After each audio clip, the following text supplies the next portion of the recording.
اعوذ باللہ من الشیطان الرجیم بسم اللہ الرحمن الرحیم۔ خاتون حضرات، رنگ کیفیت مزاج کو کہتے ہیں۔ کیا رنگ ہے بھائی؟ کیا حال ہے؟ کس موڈ میں ہو؟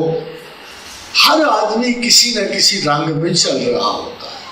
رنگ ناقص بھی ہو سکتے ہیں، رنگ اچھے بھی ہو سکتے ہیں، کمزور بھی ہو سکتے ہیں، رنگ پکے بھی ہو سکتے ہیں۔ کسی پہ پکا رنگ چڑھا ہوتا ہے، کسی پہ کچا رنگ ہے۔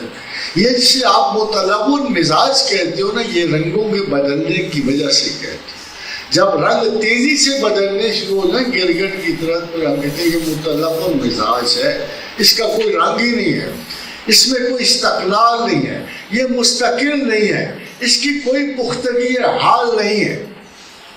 سید حجویل جب وہ خراسان کی پہاڑیوں سے گزرے تو انہوں نے فرمایا کہ میں نے دیکھا 360 اولیاء ان پہاڑوں میں اپنے سفر کو طے کر رہے تھے۔ کچھ خوش مقام تھے، کچھ خوش نظر تھے، کچھ خوش حال تھے۔ خاتون حضرات، ان سب کو ملا کے رنگ کہتے ہیں۔ کچھ خوش مقام تھے، کچھ خوشحال تھے۔ خوشحال وہی ہوتے ہیں کہ جو لا حول ولا قوت الا باللہ پہ یقین رکھتے کہ جب میں نے اپنا اختیار، اپنا عمل، اپنا کردار، شعور و لاشعور سب کچھ اللہ کے حوالے کر دیا، تو پھر مجھے کاہے کی فکر رہی؟ میں خطا کروں کہ جزا کروں، مجھے کاہے کی فکر رہی؟ جب میں نے کہہ لیا کہ اے میرے پروردگار، نہ میرا کوئی کام، نہ میرا حوصلہ، نہ میری قوت، نہ میرا ارادہ، جو کچھ ہے تیرا، تو تو جیسے چاہے کر۔ رنگ صوفیاء میں بڑا پاپولر رہا، دراصل بہت پاپولر رہا۔ آپ نے سنا ہوگا رنگ دے نظام موہ رنگ۔ ایکچولی یہ جو صوفیاء ہے نا، یہ رنگ ساز ہوتے ہیں اکثر۔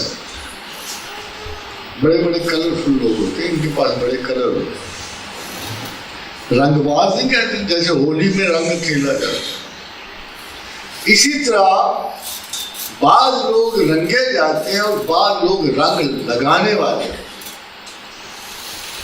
جو بھی تلاش ربانی میں نکلتا ہے نا، وہ کسی صوفی کی بیعت کرتا ہے۔ اب تو بیعت کینسل ہو گئی کیونکہ اب صوفی نہیں رہا، بیعت کہاں رہنی تھی۔ تو جو بیعت کرنے والا ہے ایک سودے پہ بیعت کرتا ہے، ادھر سے یہ ناقص سودا نہیں کرتے صوفی، اور نہ سستا بیچتے بھی نہیں، سستا دیتے بھی نہیں۔ اور کسی نے ایک مولانا ظفر علی خان چلتے ہوئے خواجہ امیر علی کے پاس چلے گئے، ہے بڑے طنز ایک قسم کے فاسٹ جرنلسٹ۔ آپ کو پتہ ہے جرنلسٹ کیسے ہوتے؟ تو خواجہ سے کہنے لگے، اے میاں صاحب کیا سوداگری مچا رکھی ہے، کیا دکان سجا رکھی ہے؟ تو خواجہ امیر علی کہا، ہاں ٹھیک ہے، بیچتے تو ہم بھی سودا ہے مگر مال بڑا کرا ہوتا، بیچتے تو ہم بھی۔ تاکہ حضرات بدقسمتی ہو گئی کہ اب شکلیں صورتیں تو بہت اچھی، مال سب کا ایسے ہی نمبر 2۔ فرق یہ پڑ گیا تصوف کہ اب شکلیں صورتیں ٹھیک ہے مگر مال سارا نمبر 2۔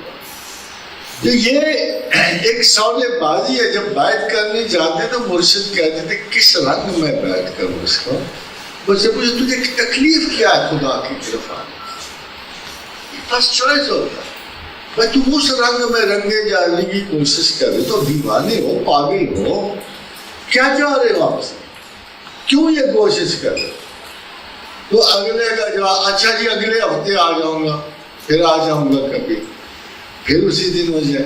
آپ نے دیکھا ہوگا کہ بڑا انتظار کروایا، بڑا بگوایا، پھر کہیں جا کے حاضری نصیب۔ فیکٹ یہ ہے کہ ہم خلق کو بلا سے صوفیاء بچانا چاہتے ہیں، ذمہ داری ہے۔